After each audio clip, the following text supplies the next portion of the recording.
Vamos dar início então ao programa político-organizacional do 9º Encontro Nacional das USF. Para aqueles que já estiveram presentes nos cursos avançados de formação, desejamos continuação de bons trabalhos. Para os outros que iniciam hoje, sejam muito bem-vindos. Vamos começar com uma sessão, conforme viram no programa, que continua o mesmo tema do 8º Encontro, o USF Marca Positiva. O ano passado partilhamos com vocês bons exemplos que se viviam nas nossas unidades. Este ano pretendemos dar algumas das soluções encontradas pelas nossas equipas para os problemas que nos parecem ser comuns, ou que podem vir a ser, ou que já foram, à maioria das equipas. O meu nome é Paula Ferreira, sou médica de família na USF Saúde em Família do ACES Maia Valongo. Estão também presentes a Catarina Gomes, que é médica na USF Bom Porto, do ACES Porto Ocidental. Somos nós as duas que vamos começar as sessões. Seguidamente vão apresentar as senhoras enfermeiras Rosa Oliveira e Mónica Barbosa, da USF Porta do Sol, da ULS de Matosinhos, vão continuar a segunda parte desta sessão. Então, onde é que se enquadra esta nossa sessão? Na noção empírica de que todos temos que a maioria das dificuldades que a nossa equipa enfrenta são transversais a todas as equipas. Basicamente o que nós vimos aqui partilhar são experiências positivas, já que nós defendemos em absoluto que não temos todos de andar sempre a repensar os mesmos assuntos e a reinventar a roda, ao fim e ao cabo. Porquê? Porque desejamos que esta aprendizagem e esta melhoria contínua seja presente no nosso dia-a-dia, aprendermos uns com os outros, melhorarmos uns com os outros. E sim, todos nós temos diferentes realidades nas nossas equipas, dentro de um Serviço Nacional de Saúde comum, e então podem estas realidades serem unificadas com respeito pela diferença? Permitam-nos começar pelo conflito de interesses. Somos ambas médicas em USF Modelo B, ambas acreditamos nas mais-valias que a reforma dos cuidados de saúde primária trazem aos utentes, aos profissionais e ao Serviço Nacional de Saúde.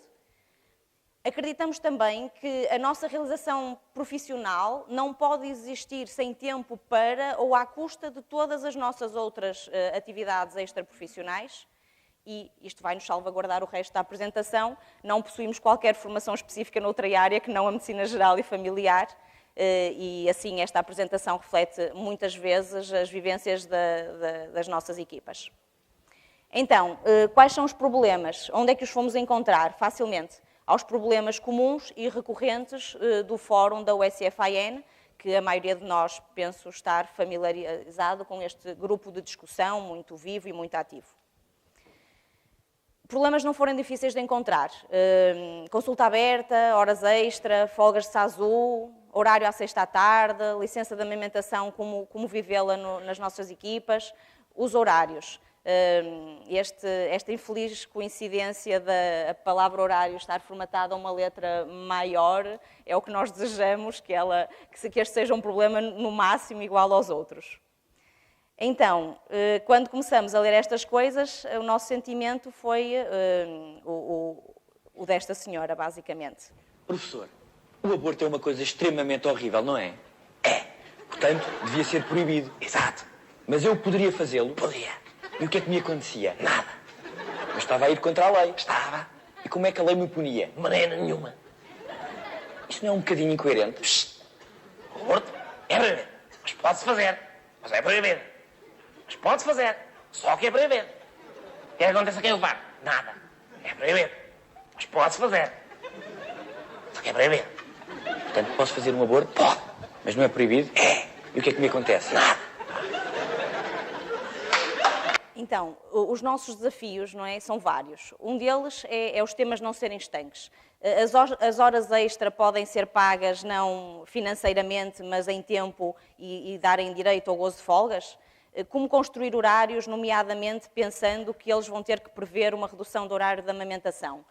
Os temas, vamos tentar responder a estas perguntas ao longo das diferentes respostas aos problemas. Começamos logo com uma dificuldade, não é? Que basicamente há leis, há despachos-leis, há decretos-leis, há circulares, há portaria.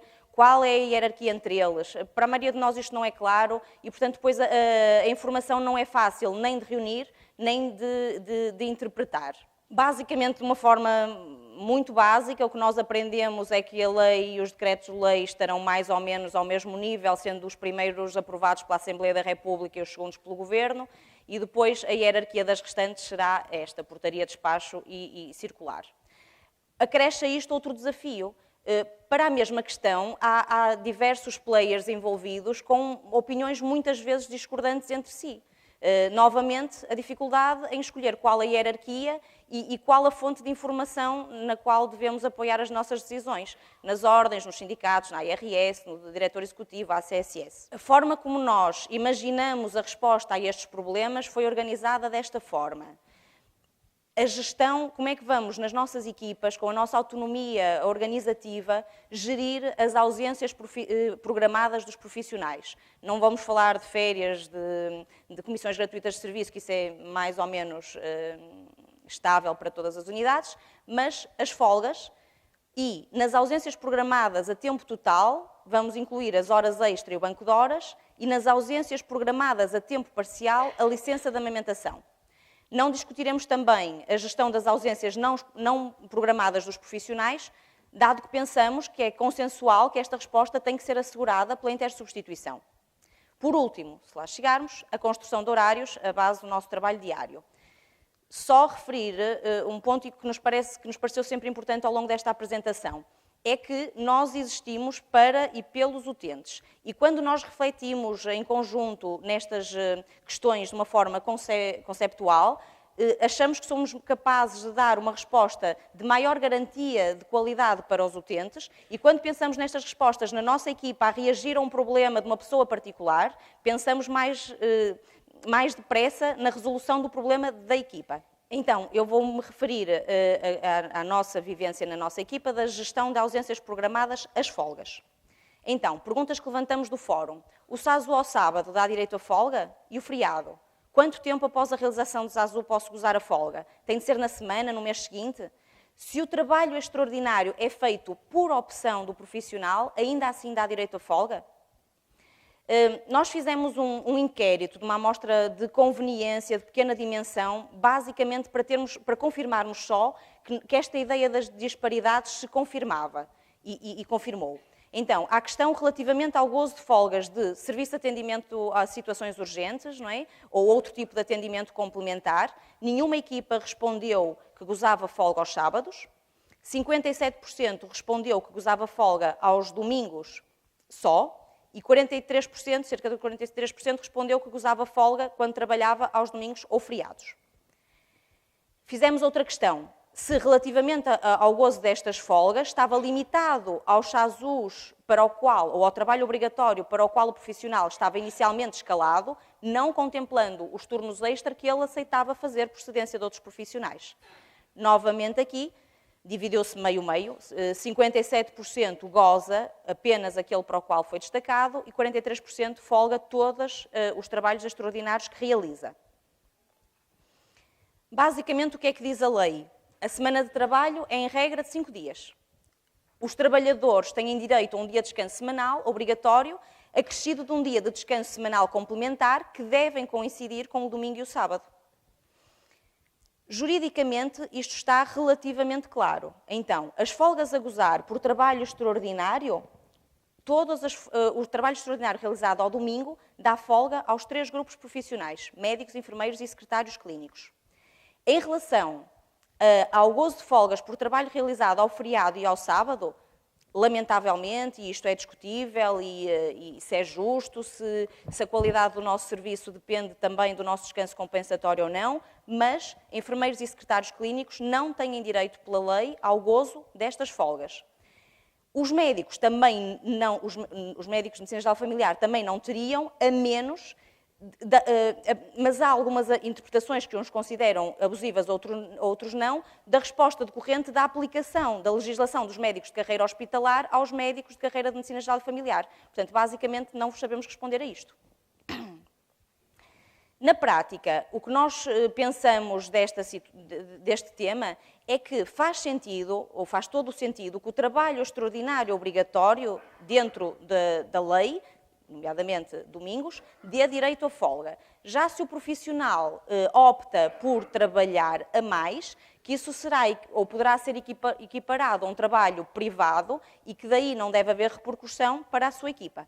Na minha USF, quando eu comecei a fazer SASU, nós tínhamos direito a uma folga por trabalho ao domingo e feriados e tínhamos direito a uma folga por cada 4 sábados em que trabalhássemos, que entretanto isto foi retirado e só gozávamos folga ao domingo e feriados.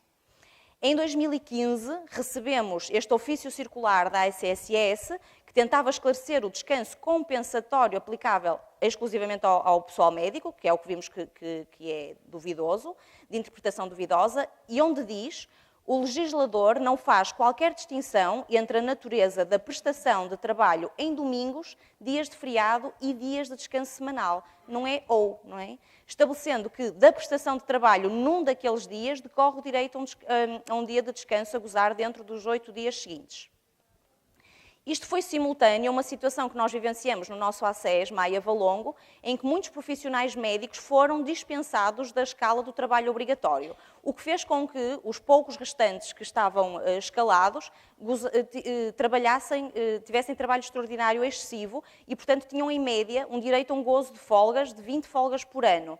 E aí levantou-se outro problema. Então, o direito a gozar as folgas versus o dever de manter a acessibilidade na unidade. A nossa equipa optou folgar só pelo trabalho realizado aos domingos e feriados neste contexto. Resolvemos um problema, levantou-se outro, que foi o facto da questão do trabalho realizado por opção de um profissional. Ou seja, uma colega que pretendia ceder o seu trabalho obrigatório e se a aceitação desse trabalho por outras 2 colegas que voluntariamente o aceitavam, se daria gozo de folga ou não. Como eu vos disse há pouco, não é? Quando as situações são particularizadas e são uma reação, às vezes precisamos também de ter alguma validade externa que nos dê algumas certezas naquilo que estamos a decidir. Pedimos, assim, um parecer à ARS Norte, que veio alguns meses depois, cuja resposta foi: ceder SASUs não tem lugar se o profissional não tiver direito à dispensa de trabalho suplementar. Ou seja, escusaram-se à resposta porque a pergunta em si tinha outra resposta. Mais uma vez, a equipa teve de usufruir da sua autonomia organizativa e discutir em equipa e tomar decisões. O que consta este ano no nosso manual de procedimentos é que gozamos folgas aos domingos e feriados do trabalho obrigatório, que estas folgas são solicitadas no máximo 5 dias úteis antes da realização do SASU, podem estar até 3 elementos ausentes ao serviço, podem ser gozadas antes ou depois de feriados, formações ou férias e o gozo da folga pode ser gozado até 30 dias. Basicamente, como vamos ver ao longo das outras perguntas e respostas, a decisão tem que ser uma decisão de equipa, uma decisão fundamentada na lei, mas a equipa, o que é importante é nós percebermos que temos este direito de discutir, de aprovar e temos a necessidade de rever sempre que necessário, porque as coisas estão em permanente mutação. Em relação aos outros problemas, vou passar a palavra à Catarina. Então, eu vou começar por falar na gestão de ausências programadas das horas extra. As perguntas que encontramos no fórum foram estas: em que situação podemos pedir pagamento de horas extra? É obrigatório que todas as horas extras sejam realizadas por elementos da equipa? Em relação ao nosso mini-inquérito, a primeira coisa que eu gostava de salientar é que nenhum dos respondentes viu recusado o pedido de pagamento de horas extra. Portanto, o mito com que nós nos vamos deparando, que depois não há cabimento orçamental e que ninguém paga as horas extra, pelo menos a quem nós perguntamos, ninguém se queixou disso. Dos que responderam, 1/3 tiveram horas extra realizadas por profissionais externos ao USF e cerca de 2/3 as horas foram realizadas dentro da equipa. Em relação à pergunta, a resposta é relativamente simples. Está expressa no Decreto-Lei 298 de 2007, vulgo Decreto-Lei das USFs, que ainda está em vigor, vamos ver a partir de hoje ao meio-dia se há novidades, e diz que em caso de ausência superior a 2 semanas, as obrigações do elemento da equipa ausente são garantidas pelos restantes elementos da equipa através do recurso a trabalho extraordinário. Portanto, quando pedir horas extra, quando temos ausências programadas superiores a 2 semanas, parece fácil. As horas extra têm que ser asseguradas pelos elementos da equipa. Isto é uma interpretação nossa. A nossa interpretação é que é da responsabilidade da equipa garantir o atendimento e gerir a forma como esse atendimento é feito. Garantir que é feito dentro daquilo que a equipa estabelece como o compromisso com os seus utentes. Agora, se o trabalho em si é feito pelos elementos da própria equipa ou por elementos externos, desde que eles estejam devidamente enquadrados na forma como a equipa trabalha, nós não vemos qualquer problema em recorrer a profissionais fora da equipa. Agora, vamos mostrar o exemplo de como nós fomos vivendo esta questão das horas extra na Bom Porto e fomos aprendendo e tentando gerir as situações. Então, em 2012, 2013 e 2014, nós tivemos várias licenças de maternidade na Bom Porto. Nós abrimos em 2011 e depois, a partir daí, temos tido várias licenças, já vos vou dizer exatamente quantas. E, em todas as licenças de maternidade, a equipa realizou horas extra durante a totalidade da ausência das profissionais em causa. E foram assegurados aos utentes da lista, temporariamente, sem médico, toda a carteira básica de serviços da USF. Em 2015, nós tivemos um profissional, homem, ausente 4 semanas, pois, por licença de paternidade, teria que ser homem, com certeza. A resposta às situações urgentes e serviços mínimos foi assegurada pelo sistema de intersubstituição.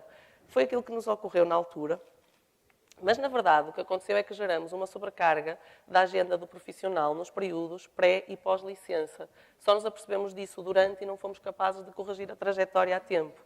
Geramos uma resposta insuficiente às solicitações dos utentes durante este período e muitas dificuldades no nosso sistema de intersubstituição, que estava a ser sobrecarregado por solicitações que verdadeiramente não lhe pertenciam. Nós é que não organizamos uma resposta melhor. Então, tentando aprender com os erros, em 2017 tivemos um profissional ausente durante 4 semanas por licença de paternidade, novamente um homem, surpreendentemente, o mesmo. Então, 4 semanas são mais que 2 semanas, vai daí, fizemos horas extra para assegurar a resposta total aos utentes da lista do colega, garantindo assim, na nossa ideia, uma possibilidade ao colega de usufruir uma licença plena, que lhe é devida, e garantindo também a igualdade entre géneros e assegurando uma maior qualidade de serviço prestado aos nossos utentes. Passando agora para outro assunto e falando da dispensa para a amamentação. Dispensa para a amamentação, licença de amamentação. Então, as perguntas são estas. Posso gozar 1 hora, posso gozar 2, tenho na mesma que assegurar o agendamento das 8 às 20 e, sobretudo, a grande pergunta é esta, aparece até noutros contextos, tudo bem, eu posso fazer a redução de horário, mas como é que eu consigo fazer o trabalho todo em menos tempo? Então, o inquérito aqui foi super pacífico, toda a gente permite usufruir, todas as equipas permitem usufruir de 2 horas de redução de horário. Relativamente ao agendamento das 8 às 20, e reparem que a pergunta especifica pelo próprio profissional, só 16% dos inquiridos é que garantem o agendamento das 8 às 20 pelo profissional que está a usufruir de redução de horário. E 83% não o fazem. Então, a dispensa da amamentação é um direito da mãe que amamenta o filho a ser dispensada do trabalho para o efeito e durante o tempo que dura a amamentação. A lei prevê que seja feita em 2 períodos distintos, com a duração máxima de 1 hora cada, salvo se outro regime for acordado com o empregador. Esta dispensa é até aos 12 meses de idade da criança, seja amamentada ou não, ou pelo período que durar a amamentação, quando esta excede os 12 meses. A nossa interpretação é que a equipa tem que organizar uma resposta que assegure atendimento aos utentes da lista das 8 às 20. Os utentes têm que poder marcar a consulta programada das 8 às 20. Se é o profissional, ou a profissional, mas também poderia ser um homem que está previsto que também possam gozar de redução de horário para este efeito de aleitamento. Mas se depois é o profissional que faz as horas ou é outro elemento da equipa por ele, isso é a equipa que tem que gerir dentro da sua autonomia organizativa. Também é a nossa opinião que a redução do horário não tem que ser à mesma hora todos os dias e se for possível para a equipa e para o profissional organizar uma resposta em que o profissional não se sinta lesado e que consiga que o profissional entre um dia às 8 e saia um dia às 20, se calhar até não é tão difícil assim que seja o profissional a assegurar este atendimento das 8 às 20. Mas isso já seria uma coisa a discutir em equipa e a assegurar ou não dentro da equipa. Em relação ao total da ausência, a pergunta de como é que eu faço o trabalho todo, a questão, obviamente, é que não é possível. Nós não viremos da licença de maternidade super mulheres que fazem em 30 horas o que antes demoravam 40, não é? Então, 2 horas por dia são 10 horas por semana. 10 horas por semana, se pensarmos que as licenças de amamentação terão 7 meses de duração, quando duram até ao ano, poderão ter mais, mas vamos fazer os cálculos para o ano, corresponde a 7 semanas de ausência completa ao trabalho. 7 semanas são mais que 2. Se são mais que 2, há que pedir e fazer horas extra. Parece-nos que a resposta até é relativamente clara depois de nós pensarmos nisto. Então, vou-vos dar o exemplo da Bom Porto. Não sei se foi por isto que me convidaram a mim para falar sobre isto, mas é assim, a Bom Porto tem 6 anos feitos esta semana. Nasceram 8 crianças na Bom Porto ao longo destes 6 anos e atualmente temos 2 grávidas na equipa. Esta fotografia aqui mais preenchida, onde vocês veem 3 bebés mais 1 na barriga, nós somos os três adultos médicos. Portanto, a equipa médica tem-se visto a ter que recorrer a alguma criatividade para sobreviver a estas licenças todas. Talvez por isso o nosso percurso possa ter alguma coisa a ajudar-vos. Então, o nosso percurso foi este. Nós abrimos em 2011. Em 2012 tivemos a primeira licença de maternidade da unidade, em que a profissional, por sua iniciativa, decidiu usufruir de 1 hora por dia de dispensa de amamentação e assegurar o agendamento das 8 às 20. Mas, quando a profissional regressou da dita licença, tínhamos outra profissional em casa a usufruir da sua licença de maternidade. Portanto, esta profissional regressou com redução de horário, de 1 hora por dia, com todo o trabalho para fazer que tinha que ser feito, não foi reduzida em nada a sua carga assistencial. Aqui diz carga assistencial presencial e não presencial, mas também a carga não assistencial não sofreu redução nenhuma. Foi tudo assim por inteiro. E ainda fizemos horas extra, ou fiz, horas extra para a colega que estava ausente. Acresci o meu horário em 6 horas por semana. Pronto, e isto, como devem imaginar, foi o estado em que ficamos. E pronto, percebemos rapidamente que assim não é? Que fazer horas extra no mesmo contexto de uma redução de horário, claramente não podia correr bem. Mas a verdade é que as licenças foram-se sucedendo em 2013, em 2014, em 2015. Tivemos mais 3 profissionais do mesmo grupo profissional de licença que foram tentando gozar a licença de amamentação de 1 hora por dia em média, com mais ou menos sucesso. Sempre com a mesma carga assistencial presencial e não presencial e sempre com um desconforto na equipa que, de facto, estávamos a pedir o impossível, que era reduzir o horário e assegurar exatamente os mesmos compromissos, que aquilo não podia funcionar, mas também não conseguimos pensar noutra forma de dar solução. Até que chegamos a 2016 e tivemos 2 profissionais do mesmo grupo profissional a usufruir de dispensa para a amamentação em simultâneo. Portanto, 2 profissionais a reduzir o horário em 10 horas por semana, no fundo, tínhamos uma enfermeira a menos. Em 6, só tínhamos 5,5 e tivemos mesmo que pensar numa alternativa que desse resposta a isto. E então tornou-se evidente que tínhamos que pensar de outra forma e a resposta acabou por ser as horas extra, feitas durante o período que durou a dispensa para a amamentação, correspondente ao tempo de redução do horário, dando assim resposta às necessidades da lista e permitindo às colegas usufruir a licença de amamentação que lhes é devida e merecida.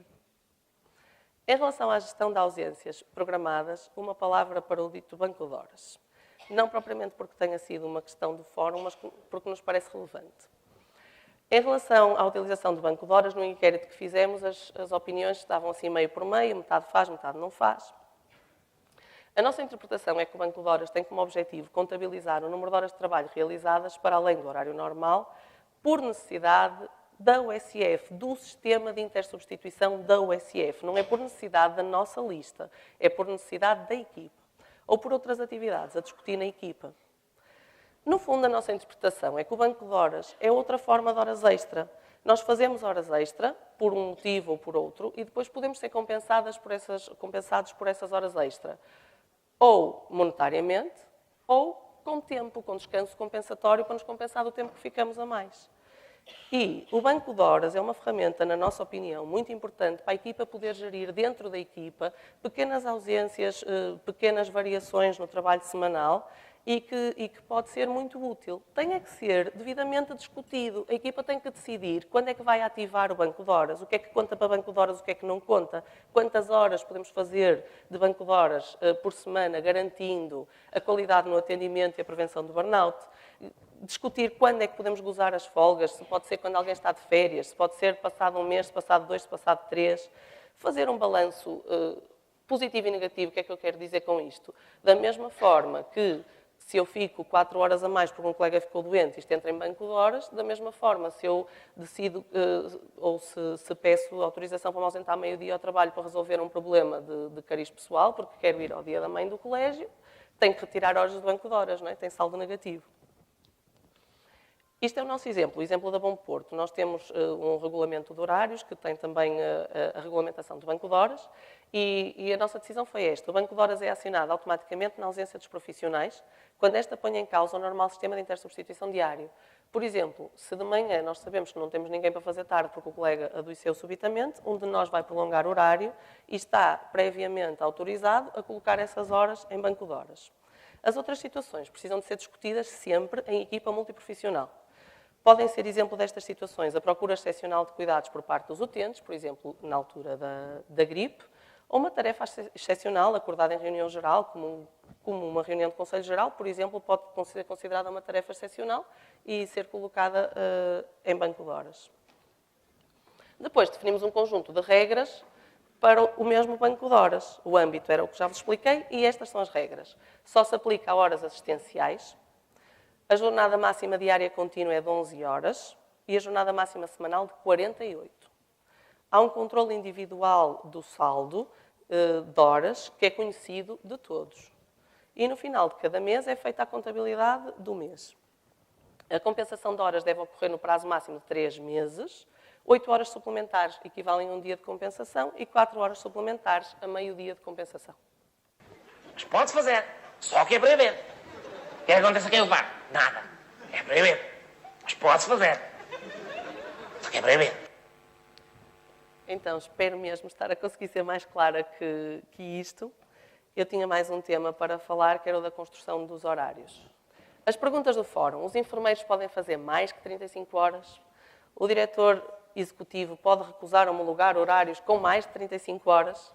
Estando em USF modelo B, posso fazer só 35 horas? Qual a distribuição do horário em termos de atividade assistencial presencial, não presencial e atividade não assistencial? Relativamente aos horários praticados na USF, nós hesitamos em incluir esta pergunta porque eu acho que a questão não está muito bem formulada e pode... Mas com as devidas reservas à validade destas respostas, o que nós encontramos foi isto. 11% dos inquiridos afirmam que todos os profissionais das suas USFs praticam horários de 35 horas por semana. Gostava de vos dizer que todas as USFs inquiridas estavam em modelo B. Cerca de 1/3 dos profissionais praticam horários de 35 horas por semana acrescidos do período de tempo determinado pela equipa para cada unidade contratualizada. E 55% dizem que a carga semanal depende do grupo profissional. Eu penso que a questão poderá estar um bocadinho mal formulada, porque a carga semanal depende do grupo profissional, mas até pode ser as tais 35 horas acrescidas, mas a questão não estava muito bem formulada e pode ter dado origem a má interpretação. Então, o que diz a lei? O tal Decreto-Lei das USFs diz que o regime de prestação de trabalho é o previsto no regime jurídico das respectivas carreiras profissionais, no regime jurídico do contrato individual de trabalho e no presente Decreto-Lei, sem prejuízo das regras adotadas, por acordo expresso dos elementos da equipa, nos casos legalmente possíveis. Traduzindo isto assim, para miúdos, a carga de trabalho semanal na USF deve ser ajustada à dimensão da lista e ajustada ao cumprimento do compromisso assistencial que nós assumimos com os nossos utentes. Isto já ouvimos todos, mas ajustada como? Então, numa USF, a elaboração e a definição dos horários, assim como a definição dos regimes e das modalidades de prestação de trabalho, são da competência dos elementos que integram a equipa e devem ser decididos pela equipa em reunião de Conselho Geral. Mas devem ser decididos pela equipa, garantindo que aquilo que estão a aprovar se adequa ao plano de ação, ao período de funcionamento e está dentro dos regimes previstos pela lei. A equipa aprova sim, mas dentro daquilo que é possível aprovar, não estamos acima da lei. A nossa percepção é de que aquilo que seria lógico é que a carga de trabalho semanal no USF modelo B tivesse por base as 35 horas e os incrementos ajustados às unidades contratualizadas. Mas aqui surgem novas dúvidas. Incrementos de quanto? 1 hora? Meia hora? 5 minutos? E as primeiras UCs valem o mesmo que as segundas? Há um limite? Como é que nós podemos gerir isto?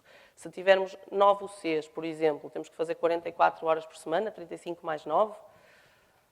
Então, novamente, o exemplo da Bom Porto. Em 2016, o assunto dos horários voltou muito à baila na Bom Porto, se calhar nas vossas unidades também, por causa da questão da função pública e das 35 horas versus 40.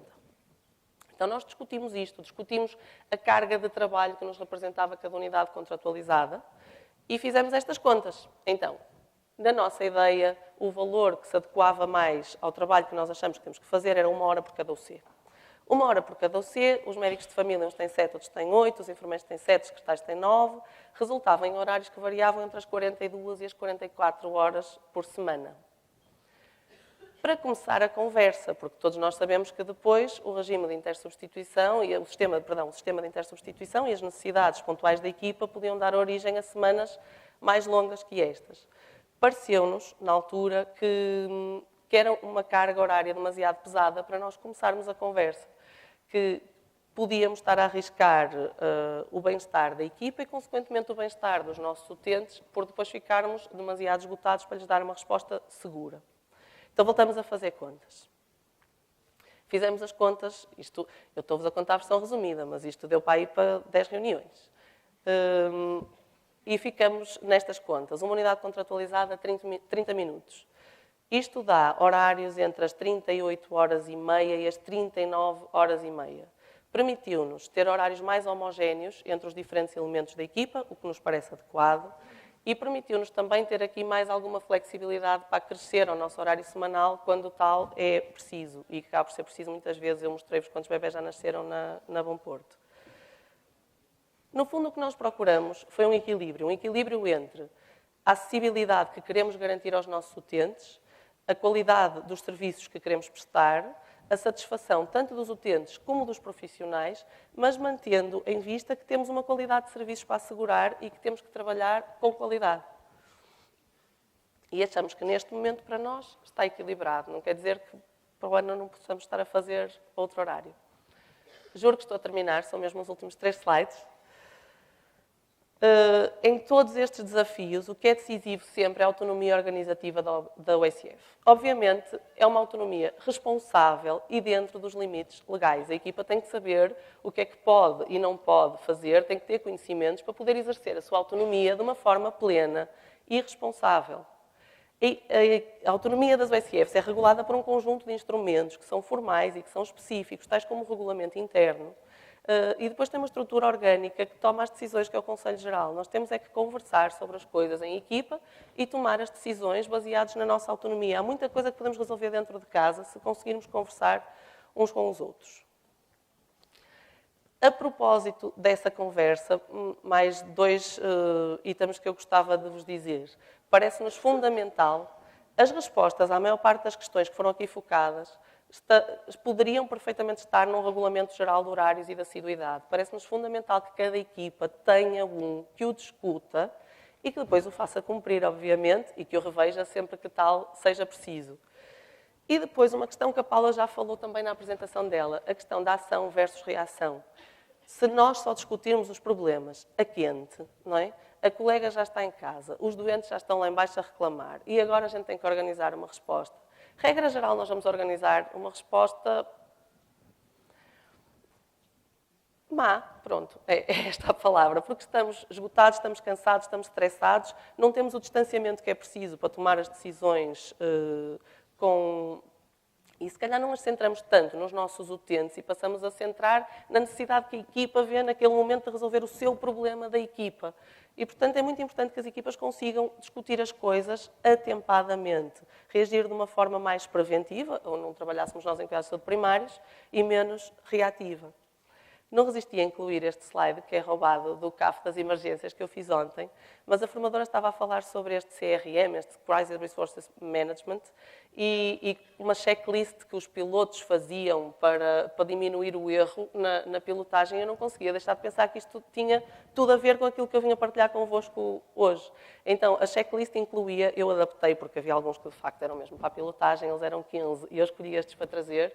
Antecipar e planear, no fundo, isto que eu vos dizia há bocadinho, pensar nas coisas antes delas acontecerem, para tentar planear a resposta, quando ainda estamos com a cabeça para pensar numa resposta capaz. Pedir ajuda precoce, cada elemento da equipa deve saber quais são os seus limites e quando acha que não vai dar conta do recado, falar a tempo. Cooperar, claro, um espírito de cooperação e de dar ajuda na equipa, envolver todos os profissionais, comunicar eficazmente. Uma das coisas que diziam ontem lá no curso e que eu achei engraçado foi, eu pensei nisso, mas não disse. Ou então disse, mas não me ouviram. Ou então ouviram, mas não fizeram. Ou então fizeram, mas não fizeram direito. Quer dizer, há montes de oportunidades para a comunicação correr mal e nós temos que utilizar cada uma delas como uma oportunidade para comunicarmos melhor, para que a equipa... Não adianta nada nós dizermos, por acaso eu pensei que isso ia ser um problema, mas de facto não comentei com ninguém. E quer dizer, e nada se resolveu. Estabelecer as prioridades de forma dinâmica. Todos sabemos que temos muitas solicitações. Às vezes é preciso perceber qual é o importante e urgente e o que é que pode ser deferido para um segundo momento. E continuamente reavaliar, perceber se continua a funcionar. Uma solução que era maravilhosa o ano passado pode já não estar a funcionar e precisar de ser revista. Ora, então, bom dia. Vamos dar continuidade aos trabalhos e, de certa forma, como estava aqui a falar a doutora Catarina, nós também vamos agora refletir um pouco sobre a importância de pensar novas formas de trabalhar nas USF. Falamos um bocadinho sobre uma metodologia específica, que é a metodologia, a filosofia Lean, e desta forma ela nos pode ajudar ao desenvolvimento de novas formas de trabalho, aplicação do Lean Thinking. Vamos também falar um bocadinho sobre os princípios que regem esta metodologia, as ferramentas que podemos utilizar e depois falar da nossa experiência da utilização do Lean na USF Porta do Sol, apresentando também os resultados que obtivemos com a aplicação desta metodologia. De facto, isto é aquilo que nos acontece a todos no nosso dia-a-dia nas USF. Temos múltiplas tarefas e, portanto, há uma série de tarefas que vamos ter que desenvolver ao longo do dia e temos que dar resposta a todas elas. Isso vai, inevitavelmente, originar um desgaste, mas será possível, é um trabalho que temos que desenvolver efetivamente, será possível desenvolvê-lo de uma forma mais organizada e com melhores resultados? A filosofia Lean acredita que sim. Lean Thinking é, portanto, uma filosofia de gestão que visa aumentar o valor para o cliente através da eliminação de desperdícios. Foi inicialmente criada na indústria automóvel japonesa, na Toyota, após a Segunda Guerra Mundial. Portanto, para fazerem face aos mercados europeu e norte-americano, tiveram que, de certa forma, rentabilizar as produções e melhorar também, portanto, a produtividade, melhorar a satisfação do cliente e tudo voltado para e voltarem, de certa forma, toda a produção para o cliente e conseguiram também resultados na satisfação, na melhoria da satisfação dos profissionais. É importante e ela enfatiza o envolvimento dos profissionais e a melhoria contínua, a filosofia Kaizen, não é? Que também está aqui evidenciada por meio da eficácia, da eficiência e com que os resultados e os recursos são utilizados. A implementação na saúde, isto foi inicialmente, portanto, utilizado na indústria, mas facilmente se percebeu que poderia ser utilizada no setor dos serviços, nomeadamente nos serviços de saúde. Existem resultados, a aplicação em alguns serviços de saúde, nomeadamente no canadiano e no Reino Unido, e com resultados muito impressionantes. E levam, de facto, a uma transformação de comportamentos e de cultura de organização. Lean é, portanto, um compromisso de mudança de cultura de organização, com a aplicação também do método científico. É relevante pela complexidade crescente que realmente a prestação de cuidados de saúde nos exige, o que de certa forma impulsiona e leva à necessidade de uma reorganização dos serviços, que é feito pelas Comissões de Qualidade e Segurança para promover a implementação então de ações de melhoria da qualidade e segurança dos utentes. E como é que o Lean Thinking então pode rentabilizar o nosso tempo, otimizar o desempenho, aumentar a satisfação dos utentes e dos profissionais? Det er Michael. Jeg har Mette. Ja, det kan vi godt se. 10 minutter er fint. Ja, vi ses. Hej.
Come in.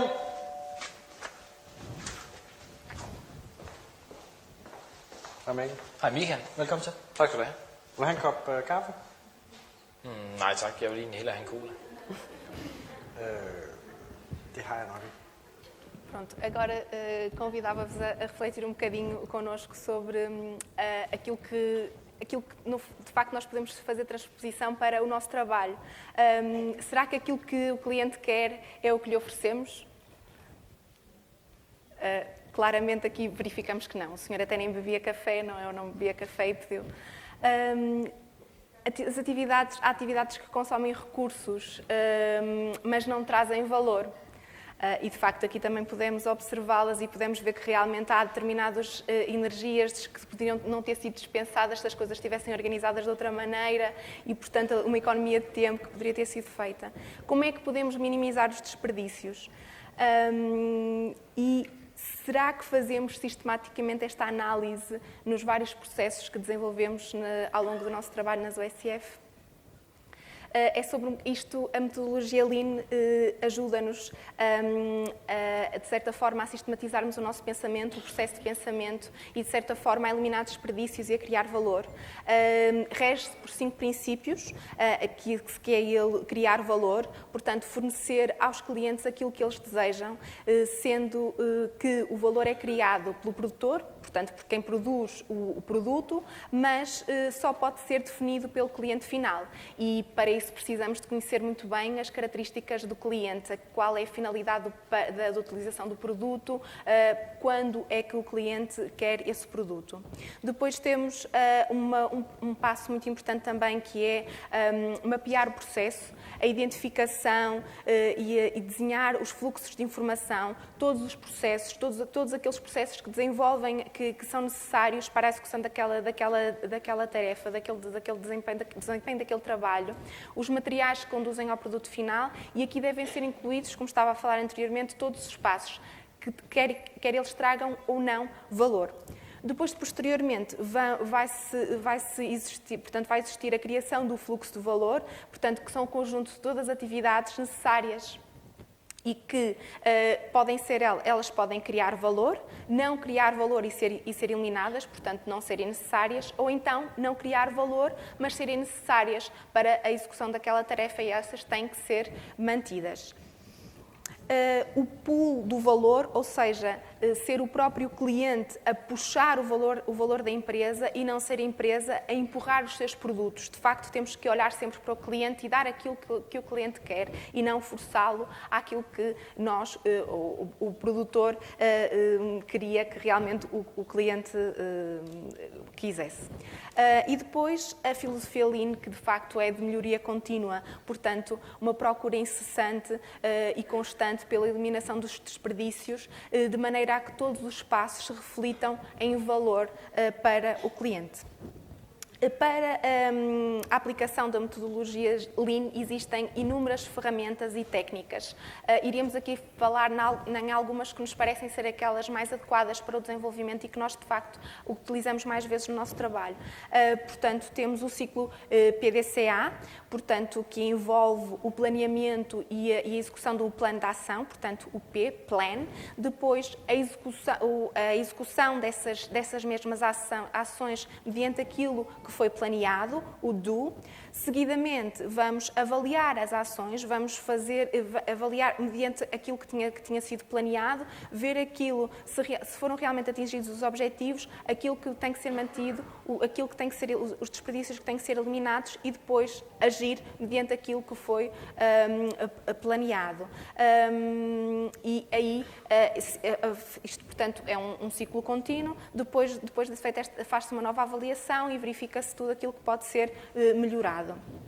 A metodologia dos 5 S's, que portanto, é muito importante para a organização e o trabalho de equipa, e aqui vou já falar num exemplo específico que tem a ver com a organização e a utilização de material que é comum a toda a equipa, como, por exemplo, a utilização do encodoppler fetal, que é uma coisa que não existe em cada gabinete, não é? Na maior parte das unidades, e portanto que exige que haja um respeito conceito e organização de tudo. Portanto, os 5 S são o primeiro S, que é SEIRI, organização, e, portanto, o material tem que ser todo organizado, tudo aquilo que não é necessário, que não é essencial, deve ser colocado à parte. Depois, a ordem, SEITAN, portanto, tudo deve ser mantido organizado e no mesmo local, para que toda a equipa possa ter acesso a esse material. SEISO, portanto, a limpeza, o material deve ser conservado e mantido limpo. Depois, Seiketsu, a uniformização, portanto, devem ser feitos procedimentos para a utilização desses mesmos materiais e, portanto, isso deve ser sempre respeitado por toda a equipa. E depois o Shitsuke, que é a disciplina, portanto, como eles de facto interligam-se todos, não é? E, portanto, todo aquele procedimento todos estes passos devem ser respeitados por toda a equipa. Uma outra ferramenta é Kanban, que no fundo Kanban em japonês não é mais do que cartão e, portanto, significa e é muito utilizado pelo sistema Kaizen, não é? A utilização da Kanban é importante para a gestão de estoques e já é usada em algumas unidades também com este intuito. Depois, os 5W, 2H, que no fundo são muito importantes para a identificação do problema, de vários problemas em que, para aquele problema, para aquela necessidade que foi identificada, se levantam várias questões como o que é que aconteceu, por que aconteceu, quem é o responsável, quanto é que isto poderá custar, como aconteceu, quando aconteceu e onde aconteceu. E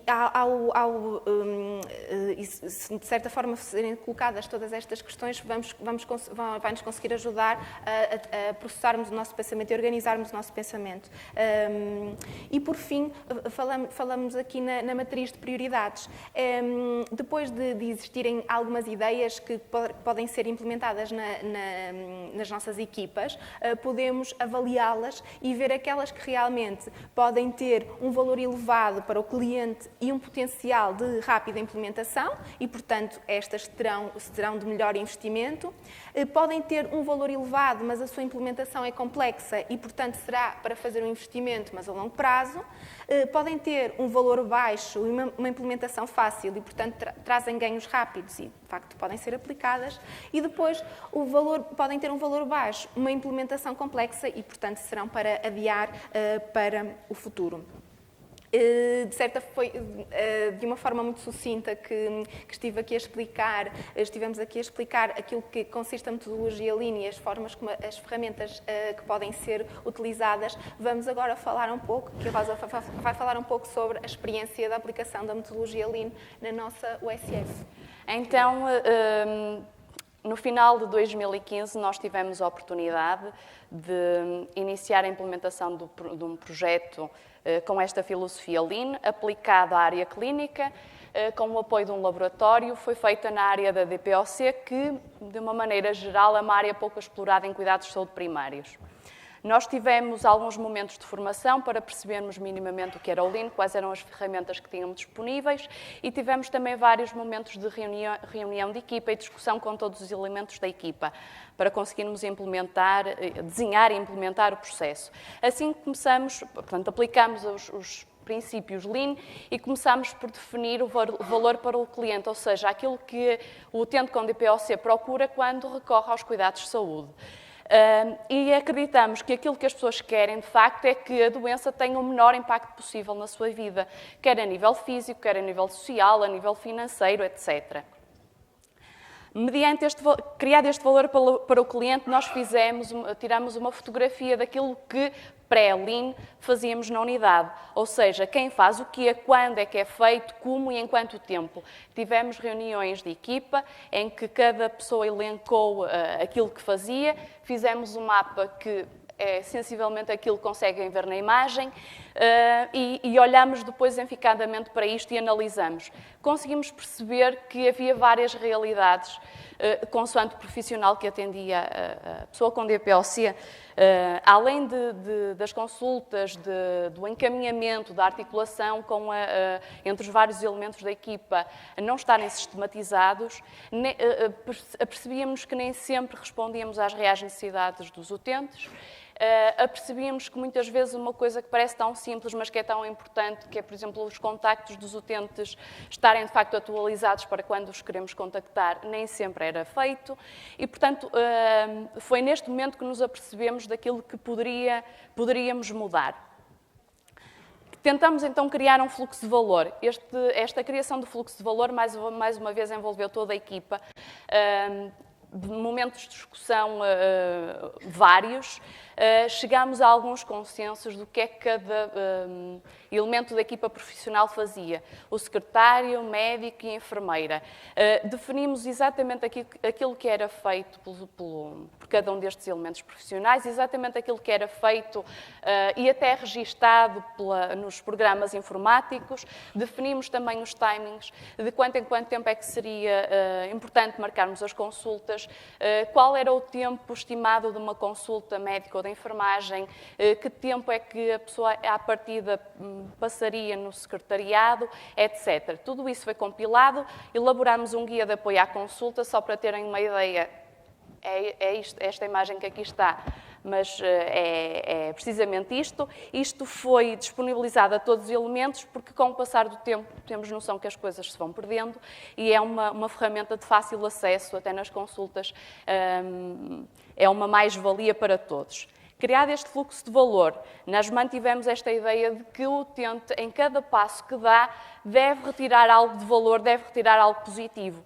E nós tentamos, por exemplo, para minimizar os tempos de espera, tentamos fazer o agendamento proativo de consultas. Um caso muito simples, vacinação da gripe. Nós tentámos fazê-lo proativamente e sermos nós a contactar os utentes ou programar os utentes, a melhor forma de agendarmos as consultas. Percebemos que muitas vezes não conseguimos ajudar os utentes a gerir até o seu regime medicamentoso, a manusear os dispositivos inalatórios, porque nós próprios tínhamos dificuldades em fazê-lo. Portanto, foi necessário fazer formação a toda a equipa, neste sentido, sobre a técnica inalatória e os dispositivos inalatórios. Fizemos também formação em cessação tabágica, nomeadamente a intervenção breve, porque era algo que também não estava sistematizado. Otimizámos a leitura das espirometrias, no sentido de facilitar o diagnóstico e o acompanhamento, naturalmente, e solicitámos aos utentes que em cada consulta se fizessem acompanhar dos aniladores para fazerem o treino do uso dos mesmos na própria consulta, como é óbvio.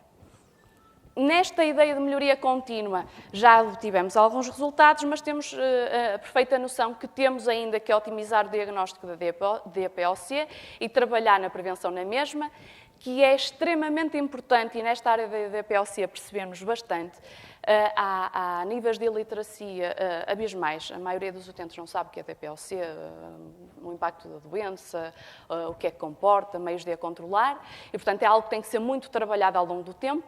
Temos que arranjar novas formas de assistir o utente na gestão da sua doença, otimizar o registro no S-Clínico, também temos noção que não é o ótimo, mas há formas de conseguir, em equipa, definir aquilo que pode ser rentabilizado, entre outros. Assim, em cerca de um ano, mais ou menos, de implementação do projeto, nós já obtivemos alguns resultados que acreditamos serem francamente positivos. Toda a equipa começou a focar-se mais na doença, portanto, já não é algo que fica perdido nas consultas ou até mesmo pelo secretariado, na marcação das consultas. Todos nós nos sentimos mais competentes, as consultas acabam por fluir de uma outra forma, conseguimos, de facto, ajudar as pessoas em pequenas coisas, por exemplo, no caso dos dispositivos inalatórios. A articulação entre a equipa está mais facilitada porque sabemos exatamente quando é que vai marcar consulta, para quem marca, como é que isto é feito. Nós queríamos muito implementar uma consulta de enfermagem sistematizada e conseguimos fazê-lo, e isso verificou-se porque também houve um aumento enorme das consultas de enfermagem a estes utentes. Há também, por meio de auditorias aos processos clínicos, evidência de maior número de registros informáticos nesta área da DPOC e também uma maior percentagem de utentes com DPOC vacinados. Acreditamos, portanto, que o Lean, de facto, tem potencial para reduzir o desperdício e ajudar a focar na qualidade, mas a aposta deve ser consistente no tempo e nos recursos alocados, envolvendo não só a gestão, mas também e, sobretudo, os profissionais de saúde. Promover o Lean é, portanto, uma oportunidade para fomentar a mudança dos serviços de saúde e acreditamos que Lean é marca positiva, assim o apliquemos no nosso dia-a-dia. Não sei se alguém tem alguma questão ou algum comentário a fazer à nossa apresentação. Eu fiquei com uma questão relativamente ao gozo de folgas. O que é que vocês consideram o trabalho normal e o que não é normal? Isto prende-se pelo seguinte, no meu conceito, não sei se estou correta, o trabalho normal de uma OSF é aquele que é realizado de segunda a sexta. E o que é realizado sábado e domingo seria o horário extraordinário. Agora, se vocês consideram as carteiras adicionais como normal, como extraordinário, eu não percebi muito bem isso. Nós temos um CAC aberto ao sábado e ao domingo. Feriados, onde só trabalha quem quer, não faz parte da contabilização da OSF. Isso é um trabalho extraordinário. Sim. Mas, se o trabalho ao sábado e ao domingo for um trabalho contratualizado para a OSF, como é que é? O que é que vocês entendem por aquilo que nós temos a obrigação de fazer ao fim de semana ou o que é que não temos e que é voluntário?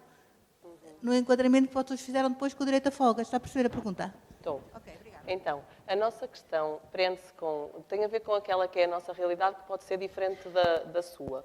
Nós temos colegas que, portanto, nós estamos escalados para o dito atendimento complementar, porque tem vários nomes, SASU, o que lhe quisermos chamar, estamos escalados e há direito a pedidos de dispensa por quem tiver motivos para pedir a dispensa. E, portanto, nesse sentido, a menos que tenha um motivo para pedir dispensa. Por exemplo, se tiver um filho com menos que 1 ano, não é obrigado a estar escalada. Se tiver um filho com mais que 1 ano e menos que 12, pode pedir a dispensa, que pode ser concedida ou não. Qual é a obrigação que os profissionais de uma OSF têm de trabalhar para além do contratualizado? Então, o nosso entendimento sobre esse assunto é o seguinte: nós não temos carteiras adicionais, portanto, os médicos das OSFs do nosso ACES não têm carteiras adicionais e, verdadeiramente, o ACES tem muito mais OSFs do que o CSPs. Portanto, era impossível assegurar um atendimento complementar a um SASU sem recorrer aos médicos, enfermeiros e secretários clínicos que trabalham nas OSFs. Era impossível organizar uma resposta. Portanto, para organizar essa resposta ao fim de semana e noites, é obrigatório que os médicos, enfermeiros e secretários clínicos das OSFs sejam escalados. E, portanto, na nossa interpretação, quem é escalado para trabalho extraordinário obrigatório tem direito a gozar folga, até para garantir a qualidade dos cuidados que presta aos seus utentes. Não sei se consegui responder à sua questão. Conseguiu. Isto é uma realidade que nós temos na zona de Coimbra, que está a haver muita dificuldade em assegurar os tais trabalhos aos fins de semana, seja CACs, seja o que for. Sim. E há uma luta entre as OSFs e a tutela relativamente a isso. Portanto, as OSFs, os profissionais entendem que não têm nada que fazer, não é contratualizado, ok, não são obrigados. A tutela entende que, baseado naquela legislação das 200 horas anuais, somos obrigados a fazer. Desculpe interrompê-la, colega, mas a OSF assegura atendimento aos utentes durante o fim de semana? Não. Se nós entendemos que é importante assegurar uma resposta aos nossos utentes ao fim de semana, a nossa interpretação é que temos que colaborar para que ela possa ser assegurada. Se não é impossível, no nosso acesso é impossível assegurá-la sem a colaboração está a dos ser em todo profissionais lado. Agora, a questão que põe-se, o que é que faz sentido em termos do SF? É assegurarmos realmente aos nossos utentes a acessibilidade ao fim de semana. Estamos a falar então de carteiras adicionais, ou faz sentido nós oferecermos, ou sermos obrigados a trabalhar ao fim de semana para toda a população em geral? Esta é a grande discussão que nós estamos a ter neste momento. Eu sou também de Condeixa, como a doutora Ana Paula, e passamos pela mesma realidade que é o fim de semana, não é? Termos que trabalhar ao fim de semana. E a minha questão é assim: nós estamos numa OSF, trabalhamos 5 dias por semana e temos o nosso compromisso com a OSF, não é? Se temos que fazer fim de semana e depois vamos folgar durante a semana, como é que fica o nosso compromisso com a OSF? Em termos de tempo, porque vamos ter um dia de folga, o trabalho fica por fazer, vamos ter que estar, se calhar, a pedir a outros para fazer ou acumular trabalho, pronto. O que eu acho é que, e eu já fiz fins de semana, quando estava numa outra OSF, e o que sempre me foi dito, eu trabalhei durante 3 anos ao fim de semana e estava numa OSF. E nunca pude tirar folga. Pronto, porquê? Porque o entendimento do coordenador da OSF na altura era que eu fazia fim de semana porque queria, porque não era trabalho da USF. E isso é verdade? Fazia porque queria? Fazia porque queria, ninguém me obrigava. Foi essa também a conclusão que nós chegamos durante o estudo que fizemos sobre este assunto. Se o trabalho extraordinário é efetuado de forma voluntária, à falta de melhor palavra, por opção do profissional, então nós acreditamos que isso não deve prejudicar o atendimento aos utentes da USF. Se não é uma opção do profissional, se é uma necessidade do ACES que só consegue assegurar o atendimento àqueles que também são os nossos utentes, ao fim de semana, com o recurso ao nosso trabalho, então acreditamos que dá direito ao gozo da folga e que ela deve ser gozada até para garantir a segurança do atendimento aos nossos utentes. Mesmo que isso prejudique o USF.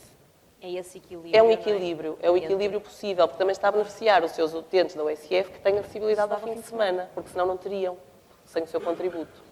Só para esclarecer aqui a questão que foi colocada, o trabalho prestado a um domingo, independentemente de ser voluntário ou de ser obrigatório, dá sempre direito a um descanso compensatório. Nós não podemos distinguir se o trabalho é voluntário ou se o trabalho é obrigatório. O trabalho voluntário significa, por si só, que o médico, ou o enfermeiro, ou o administrativo, que se voluntarizou para fazer esse trabalho, está a retirar a obrigatoriedade aos outros profissionais de o fazerem. Ou seja, não é por essa razão que ele vai deixar de ter esse direito. Esse direito existe, está legalmente instituído, e por isso deve ser cumprido. Agora, se depois o profissional não o quer fazer, isso é uma opção sua. Mas o direito existe e se o profissional assim o entender, tem que o ter. Eu só quero aqui abrir um parênteses, continuando a conversa que falámos do CA. Eu já faço CA há imenso tempo e tenho assistido à evolução desde que dos STAPs passaram para o CA. O CA pertence à mesma instituição, Centro de Saúde, composto por 2 USFs.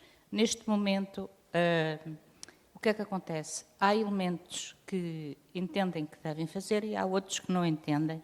Como os elementos, neste momento, da USF não estão interessados em assegurar esse tal serviço cá, elementos internos, vêm elementos externos. Porquê? Porque não há aquela obrigatoriedade das pessoas terem que fazer. E então, quem quer fazer, faz. Se faz, não tem direito às tais folgas para não ir prejudicar o seu ambiente de trabalho na USF. Há outros elementos que, por necessidades económicas, que a gente não estamos aqui a trabalhar por prazer também, trabalhamos por prazer, por bem-estar dos utentes e por necessidades económicas. Esforçamo-nos e trabalhamos ao fim de semana, mas não temos compensação aos feriados e domingos. Eu acho que isso que é uma injustiça, porque se há SES que têm esse direito, há outros que não têm. E acho que a igualdade deve ser para todos. Eu acho que é muito importante aquilo que a colega diz e acho que é fundamental, de facto, que as equipas levem esta discussão. Como eu dizia, não personalizada, não o meu caso, mas vamos discutir o que é que faz sentido, vamos analisar o que é que os nossos utentes precisam, se de facto precisam ou não de ter o atendimento complementar aberto, se precisam dessas, vamos tentar negociar e arranjar uma situação de equilíbrio entre garantir a resposta que temos que dar aos nossos utentes e que são a nossa preocupação primária, o nosso trabalho do SF, mas também sermos solidários com o trabalho que tem que ser prestado para que possa ser... Desculpem, distraí-me, temos aqui alguém a querer participar. Se não se importa, desculpe, deu a palavra primeiro ao Dr. Bernardo e conseguirmos garantir o atendimento aos utentes também ao fim de semana. Eu defendo, com unhas e dentes, como sabem, a autonomia e a responsabilidade das USF. De qualquer forma, defendo também que uma USF isolada não sobrevive. Há um texto dos primeiros tempos da reforma e da USFAN em que faço esta reflexão. Decorre daqui que é impensável a rede de prestação de cuidados de saúde primários, cuidados essenciais, sem que as USF colaborem entre si e com todas as unidades funcionais, portanto, no âmbito do agrupamento de centros de saúde. O que está previsto para a própria contratualização é que serviços do agrupamento vão ser contratualizados. Portanto, temos aqui uma área nova e nobre, através da qual pode e deve ser definida e contratualizada esta colaboração entre as unidades funcionais do agrupamento. Portanto, as USF, as equipas das USF, os profissionais das USF, não se podem isolar, não podem deixar de colaborar com as outras unidades funcionais e o agrupamento, sob pena de esse isolamento, na primeira curva, lhes cair em cima. Não há alternativa. O futuro é o SF em todo o país. É o novo modelo organizacional generalizado. E, como é óbvio, as vantagens enormes que tem esta autonomia das equipas não resolve todos os problemas que se colocam em termos de prestação numa perspectiva mais alargada. Portanto, a colaboração é indispensável. Obrigado. E aproveitamos. Obrigada, Dr. Bernardo, pela sua clarificação. E se calhar encerrávamos os trabalhos por hoje, se quiser podemos falar. Por hoje, desculpem. A minha parte do trabalho por hoje e a nossa, e continuávamos os trabalhos.